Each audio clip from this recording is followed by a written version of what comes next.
ఆడపిల్లలు ఉద్యోగాలు కావాలని వచ్చేది ఒళ్ళు వంచి పనిచేయడానికి రా, నీలాంటి వాళ్ళకి ఒళ్ళు అప్పగించడానికి కాదు. అవునరా, నా కోడలేది? జస్ట్ మీరు వచ్చే ముందే వాళ్ళ అమ్మ వాళ్ళ దగ్గరికి వెళ్ళింది. అలాగా? ప్లీజ్ లల్లి. నేను రాను.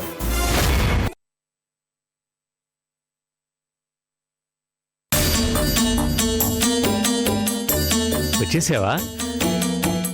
అమ్మాయి ఎదురా? నాన్నగారు, అసలేం జరిగిందంటే అమ్మాయి గురించి అడుగుతుంటే ఏం జరిగిందంటావేంట్రా? అసలు ఏమైంది నీకు? ఏమిటా తడపాటు? లల్లి ఏది? అది నాన్నగారు, లల్లి. మావయ్య గారు,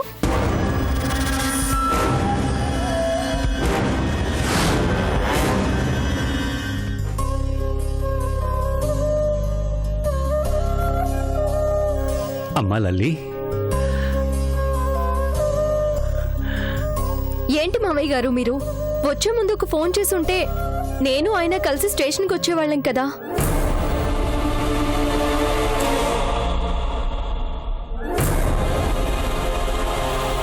వాడి పనులలో వాడు బిజీగా ఉంటాడు కదా అని. ఏం పనుంది?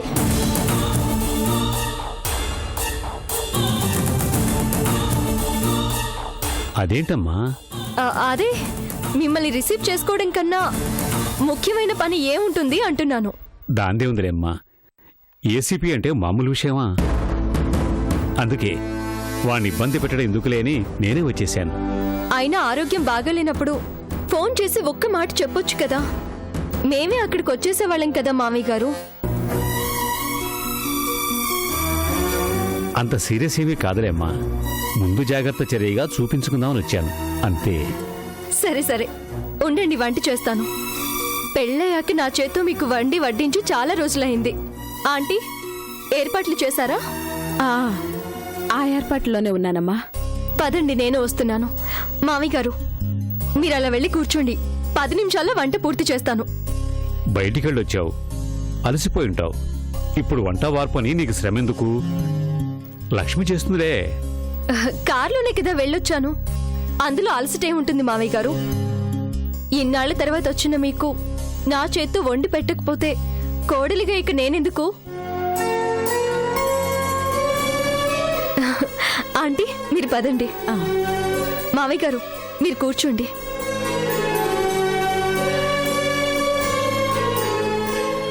గంట సేపు ఇంట్లో నా కోడలు కనిపించకపోతే కళ్ళేలేదురా. ఈ ఇంటి మహాలక్ష్మిరా నా కోడలు.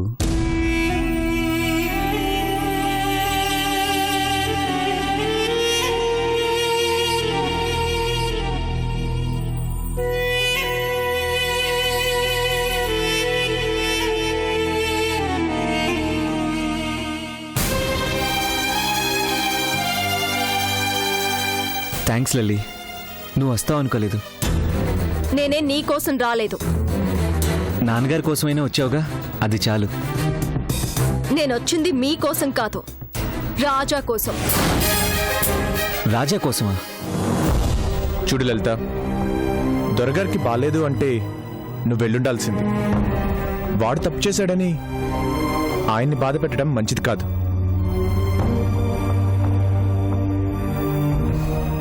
వాడిని క్షమించమని నేను చెప్పను, కానీ దొరగారి కోసం నువ్వు వెళ్ళాలి. దొరగారి గురించి నీకు తెలియదు లలిత, ఆయన దేవుడు. పొల్లాచి చుట్టుపక్కల ఎవరికి ఏ కష్టం వచ్చినా గుడికెళ్లరు, ఆయన దగ్గరికి వస్తారు. ఆయన అడిగిన వాళ్ళకి లేదనకుండా అలానే సాయం చేస్తారు. అలాంటి దేవుడికి వీడు పుట్టడం ఆయన దురదృష్టం. ఆయనకి కష్టమని తెలిసి మనం పట్టించుకోకపోతే అశోక్కి మనకి తేడా ఉంది.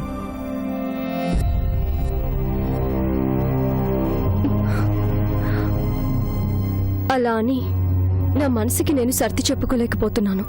నీకోసం కాదు, నా కోసం వెళ్ళు లలిత. నా తండ్రి తర్వాత తండ్రంతట ఆయన. అశోక్తో సమానంగా నన్ను చూశారు. ఏ రోజు తన దగ్గర పనిచేసే ఒక డ్రైవర్ కొడుకులా నన్ను చూడలేదు. అలాంటి ఆయనకి బాలేదంటే పలకరించడానికి నేను వెళ్ళాలి. కానీ నాకు ఆ అదృష్టం అవకాశం రెండూ లేవు. అందుకే నిన్ను వెళ్ళమంటున్నాను. తండ్రి మంచితనం ఆ దుర్మార్గుడి రాక్షసత్వాన్ని మరిపించలేకపోతుంది. అందుకే నాకు వెళ్ళాలనిపించటం లేదు. అలా అనకు లలిత. ఆ స్థానంలో నా తండ్రుంటే వెళ్లకుండా ఉంటావా?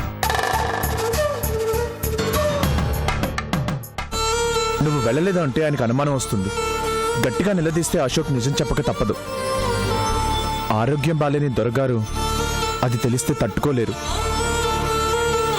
వాడన్నట్లు 4 రోజులేగా, ట్రీట్మెంట్ అయిపోతే ఆయన వెళ్ళిపోతారు. అప్పటి వరకు మీ మధ్య ఏ గొడవలు లేనట్టు నటించు చాలు. అశోక్ని ఎదురుగా పెట్టుకుని నేనుండలేను రాజా. ఆయన వాడి తండ్రి అన్న విషయం మర్చిపో. ఆయన నాకు తండ్రే. ఈ రోజు నా తండ్రి ప్రాణాలు నీ చేతుల్లో ఉన్నాయి. కాదనకుండా వెళ్ళు లలిత. ఆయన్ని కాపాడు.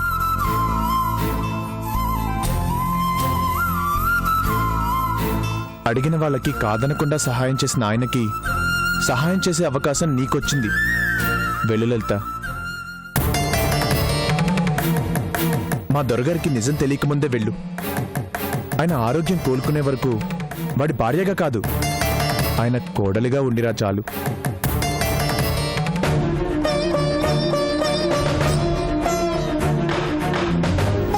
ప్లీజ్ లలిత, ఎప్పుడూ నిన్నేమీ అడగలేదు.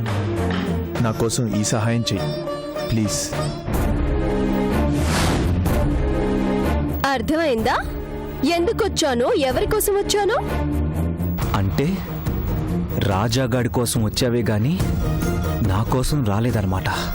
వద్దంటే చెప్పు, వెళ్ళిపోతాను. ఆ? ఎవరి కోసం అయితే ఏంటి, నువ్వు వచ్చావుగా, అది చాలు నాకు. మామయ్య గారున్న ఈ 4 రోజులే ఉంటాను. అది ఆయన కోడలిగా మాత్రమే, నీకు భార్యగా కాదు. ఎలాగూ వచ్చాను కదా అని చనువు తీసుకుంటే బావుండదు. నా వల్ల నీకేం ప్రాబ్లం ఉండదు. చూసావుగా, నిన్ను చూడగానే ఆయన మొహంలో ఎంత సంతోషం వచ్చిందో. ఆ సంతోషం అలాగే ఉంచాలా వద్దా అన్నది నీ చేతుల్లోనే ఉంది. మా నాన్నగారిని సంతోషంగా ఉంచు చాలు. అంతకన్నా నేను ఏమీ అడగను. నువ్వు నీ గురించి మాత్రమే ఆలోచిస్తున్నావు. అందుకే రాజా జీవితంలో నుంచి అందరినీ దూరం చేశావు. కానీ రాజా నీ తండ్రిలో తన తండ్రిని చూసుకొని కాపాడమని బ్రతిమలాడి పంపించాడు. అది రాజా గొప్పతనం. బ్రతకడం గొప్ప కాదు, బ్రతికించడం గొప్ప. అందుకే రాజా ఎక్కడో ఉన్నాడు, నువ్వు నీకే తెలియకుండా పాతాళంలోకి జారిపోతున్నావు.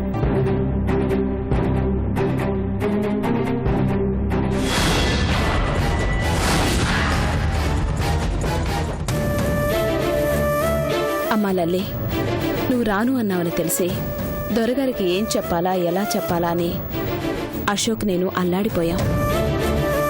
రావాలని నాకు లేదు, కానీ రావాల్సి వచ్చింది. అదేంటమ్మా, ఎంత కోపం ఉన్నా ఆయన మీద నీకేం కోపం? దొరగారు దేవుడమ్మా.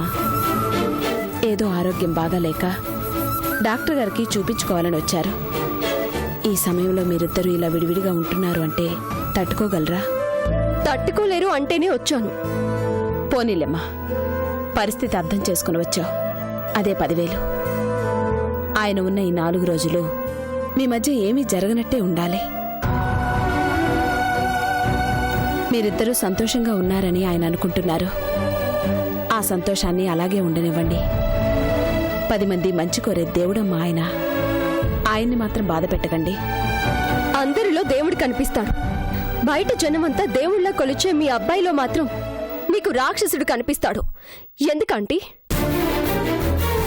ఇప్పుడు వాడి గురించి ఎందుకులేమ్మా? మాట్లాడుకోడని వాళ్ళ గురించి చెప్తే మాత్రం గంటలు గంటలు మాట్లాడతారు. మాట్లాడుకోవాల్సిన మనిషి మాట ఎత్తితే మాత్రం మాట మార్చేస్తారు.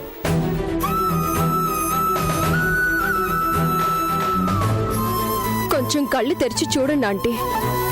సేద తీర్చే సెలయేటిని వదిలిపెట్టి ఎండమావుల వెంట పరిగెత్తుతున్నారు. దొరగారు ఎప్పుడు భోంచేశారో ఏంటో. త్వరగా వంట కానివ్వమ్మా. ఆయనకి నీ చేత్తో వండి పెడితేనే బాగుంటుంది.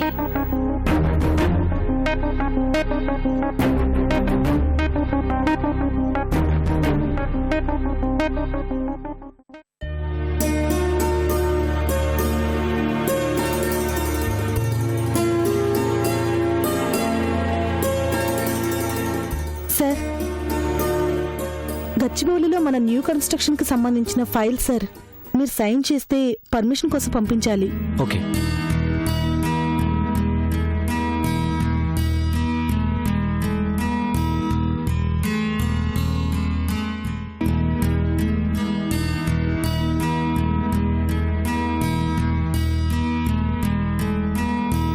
Thank you sir. తయారు. సార్, కూర్చో. పర్వాలేదు సార్. కూర్చోమ్మా.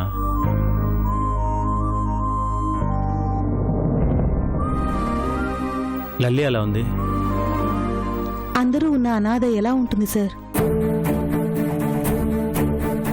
లల్లీకి ఏ విధంగా సాయం చేయాలో నాకు అర్థం కావడం లేదు. ఇది దేవుడు చేసిన అన్యాయం సార్. ఇప్పుడు ఎవరూ చేయగలిగింది ఏమీ లేదు. తప్పులు మనం చేసి దేవుడి మీద నిందలు వేయడం తప్పు తయారు. అన్నయ్య కూడా లల్లి ప్రేమించిందనగానే ఆలోచించి ఆ రోజే నిర్ణయం తీసుకుని ఉండుంటే ఈరోజు లల్లి పరిస్థితి ఇలా ఉండేది కాదు. అశోక్ ఎవరికి ఆలోచించుకునే టైం ఇవ్వలేదు సార్. చివరికి రాజాని ప్రేమించిన లల్లికి కూడా. అందుకే అశోక్ రాజాని తప్పుడు కేసులో ఇరికిస్తే అదే నిజమని నమ్మి రాజాని అపార్థం చేసుకుంది లల్లి. మా అన్నయ్య లల్లిని ఒక ఏసీపీకిచ్చి పెళ్లి చేశాడు అంటే చాలా హ్యాపీగా ఫీల్ అయ్యాను. ఫస్ట్ టైం కలిసినప్పుడు కూడా అశోక్లో ఇంత దుర్మార్గుడు ఉన్నాడని ఊహించలేదు. విషయం తెలియకుండా అతన్ని చూస్తే ఎవరు మాత్రం అనుకుంటారు సార్? ఆ నమ్మకాన్ని అడ్డు పెట్టుకునే కదా అతను అన్ని దారుణాలు చేస్తుంది. వాడి వల్ల అటు రాజా జీవితం ఇటు లల్లి జీవితం కూడా నాశనం అయిపోయిందమ్మా. ఇంత చేసినా ఏమీ తెలియనట్టు, అతను తప్పు ఏమీ లేనట్టు ప్రవర్తిస్తున్నాడు కదా సార్. తప్పు చేసేవాడెవడు నేను తప్పు చేశాడని చెప్పడమ్మా. వాడు అంతే. వాడికేంటమ్మా, మగాడు బ్రతికేస్తాడు. కానీ లల్లీకి కష్టాలేంటనేదే నా బాధ. లల్లీకి అతను మోసం చేశాడన్న బాధ కన్నా తన వల్ల రాజాకు అన్యాయం జరిగిందన్న బాధే ఎక్కువగా ఉంది. రాజాకు అన్యాయం జరిగిన మాట వాస్తవమే. తనకి చందునిచ్చి న్యాయం చేయగలను. కానీ లల్లీనేం చేయాలి? ఏం చేయాలన్నా మన చేతిలో లేదు సార్. అటు కన్న తండ్రే నాకేం సంబంధం లేదన్నట్టున్నాడు. ఇటు భర్త లల్లీనే తప్పు చేస్తుందన్నట్టు ప్రచారం చేస్తూ బ్రతికేస్తున్నాడు. ఎవరికి వాళ్ళందరూ బాగానే ఉన్నారు. కానీ లల్లీనే అన్యాయం అయిపోతుంది. లలిత సంతోషం రాజా సార్. రాజా సంతోషంగా ఉన్నాడు అంటే లలిత చాలా వరకు కోలుకుంటుంది. అందుకే రాజా విషయంలో మీ చందుని నేను కూడా ఎంకరేజ్ చేశాను. నేను అదంతా ఆలోచించే చందుని సమర్థించానమ్మా. చందు రాజాల పెళ్లి ఎలాగో జరుగుతుంది. లల్లి విషయమే ఆలోచించాలి. ఆలోచించండి సార్. నిజంగా లలిత జీవితం కూడా బాగుపడుతుందంటే అందరితో పాటు అది సంతోషంగా ఉంటుంది. అదే ఆలోచిస్తున్నానమ్మా. అప్పటి వరకు లల్లిని కొంచెం జాగ్రత్తగా చూసుకో. అది నా ఫ్రెండ్ సార్. దాని సంతోషంలో తోడుగా ఉన్నాను. బాధలో ఉండనా? గుడ్.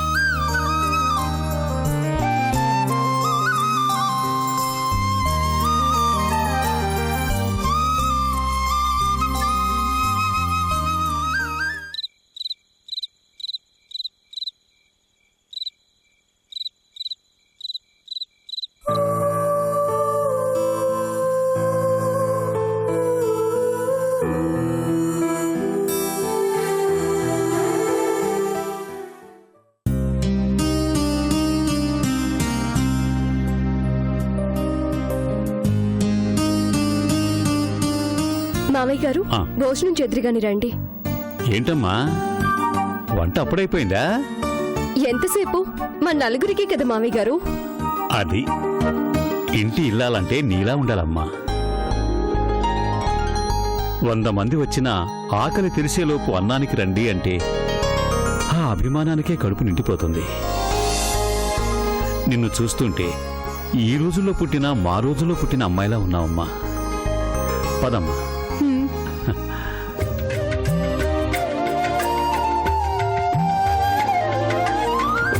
రండి. వీడెక్కడమ్మా? పిలిచాను మామయ్య గారు. ఆఫీస్ వాళ్ళతో ఏ ఫోన్లోనూ మాట్లాడుతూ ఉండుంటారు. చేసేది పోలీస్ ఉద్యోగం కదా, ఇంట్లో ఉన్న ప్రశాంతంగా ఉండనివ్వరు. అందుకే నీకు ఈ ఉద్యోగం ఎందుకురా అంటే కావాలని పట్టుపట్టి సంపాదించాడమ్మా. మీలాగే 10 మందికి సాయం చేయడం అంటే ఆయనకి ఇష్టం మామయ్య గారు. అందుకే ఆ జాబ్లో చేరారు. ఆయన్ని పిలుస్తానుండండి. ఏవండి, ఏవండి, మామయ్య గారు భోజనానికి వచ్చినా కూడా మీరింకా రాకుండా ఏంటండి ఇది? త్వరగా రండి. ఎంతసేపు ఫోను ఫోను ఫోను, ఎన్నిసార్లు చెప్పినా వినిపించుకోరు కదా. ఏంటండి ఇంతసేపు? మామయ్య గారు ఊరెళ్ళేంత వరకు ఆఫీస్ వాళ్ళని ఇంటికి ఫోన్ చేయొద్దని చెప్పండి. నా కోసం వాడి పనులు మానుకోవటం దేనికిలే అమ్మా. తరా కూర్చో.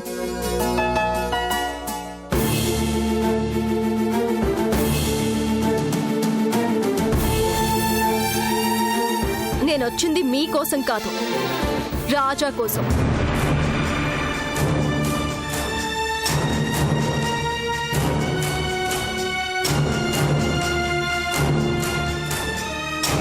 నేనొచ్చింది మీకోసం కాదు, రాజా కోసం.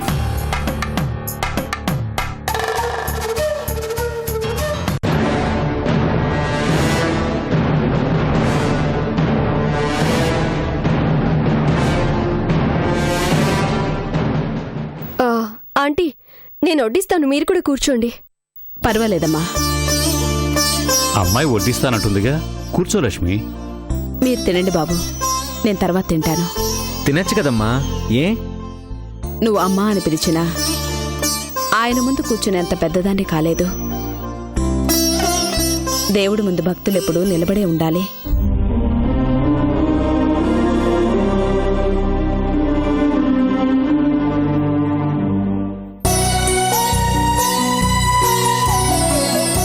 ఏంటమ్మా చాలా వెరైటీలు చేసినట్టున్నావు? నిజానికి మీరేది ఇష్టంగా తింటారో నాకు తెలీదు, అందుకే అన్ని రకాలు చేసేసాను. భలే దానివమ్మా. నీ చేతో పచ్చడి పెట్టినా అది నాకు అమృతంలాగే ఉంటుందమ్మా. ఈ రోజు నేను ఇలా ఉన్నానంటే ఆ రోజు నువ్వు నాకు పునర్జన్మనివ్వబట్టే అమ్మా. మీరింకా అది గుర్తుంచుకున్నారా? మర్చిపోవటానికి మామూలు విషయం అమ్మా అది. మామయ్య, ముందు మీరు ప్రశాంతంగా తినండి.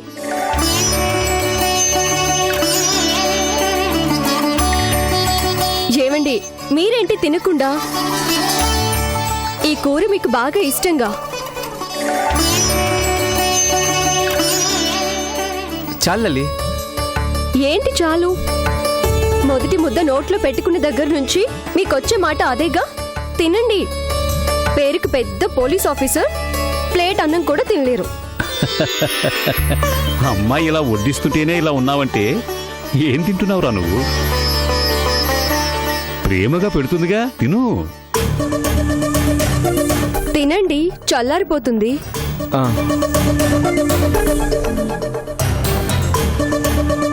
ప్రాణాలు తీయడం వచ్చు గాని తినడం మాత్రం రాదు.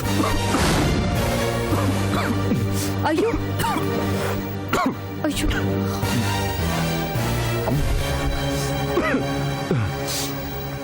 అలా అన్నావేంటమ్మా? అది డిపార్ట్మెంట్ వాళ్ళు ఈయన్ని ఎన్కౌంటర్ స్పెషలిస్ట్ అంటారు మామయ్య, అందుకే అలా అన్నాను. ఓ అదే. చీమ పోతుంటే అడుగు కూడా వేయలేడమ్మా. వీడు ఎన్కౌంటర్ కూడా చేస్తున్నాడా? అలవాటు పడ్డాక మనిషి ప్రాణం కూడా చీమ కన్నా చీప్ అయిపోతుంది కదా.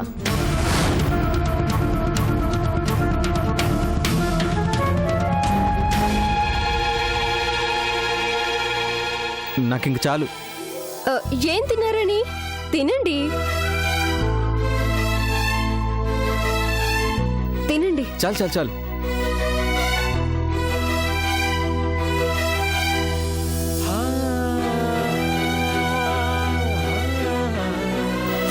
అయ్యో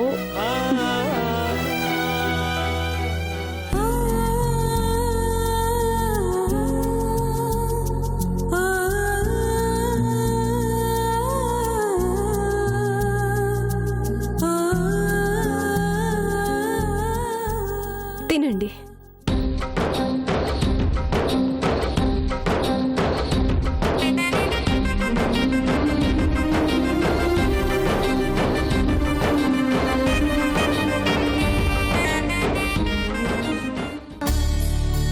చాలా రోజులు కాదు ఏళ్ల తర్వాత తృప్తిగా భోంచేశానమ్మా.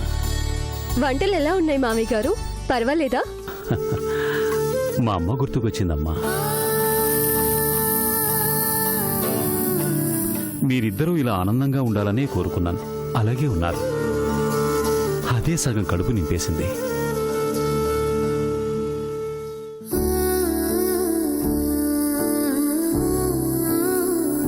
సరేనమ్మా, నువ్వు కూడా త్వరగా తినేసి పడుకో. పదండి నాన్న. ఉమ్. లలి, నువ్వు కూడా కూర్చో, అన్నం తిందు గాని. నాకు ఆకలిగా లేదు.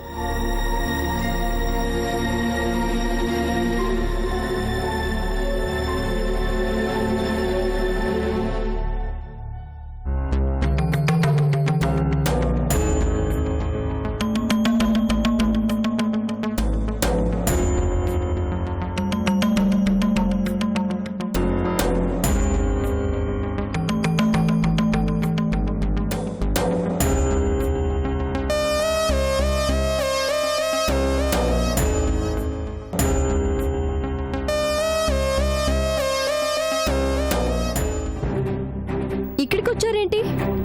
మరెక్కడికి వెళ్ళాలి? ఎక్కడికైనా వెళ్ళండి. అదేంట్లల్లి, ఇప్పటిదాకా బానే ఉన్నావుగా. అదంతా ఆరోగ్యం బాగోలేని ఆయన కోసం, అంతేగాని తమరి మీద ప్రేమతో కాదు. ప్లీజ్ లల్లి, నేను బయట పడుకుంటే నాన్నగారు చూస్తే బాగుండదు. అది నాకు అనవసరం.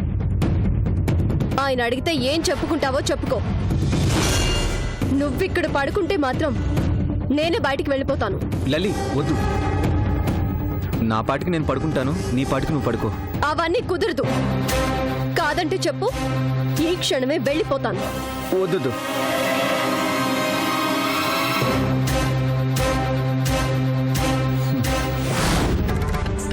నేనేదో చెప్పుకుంటానులే, నువ్వు ఇక్కడే పడుకో.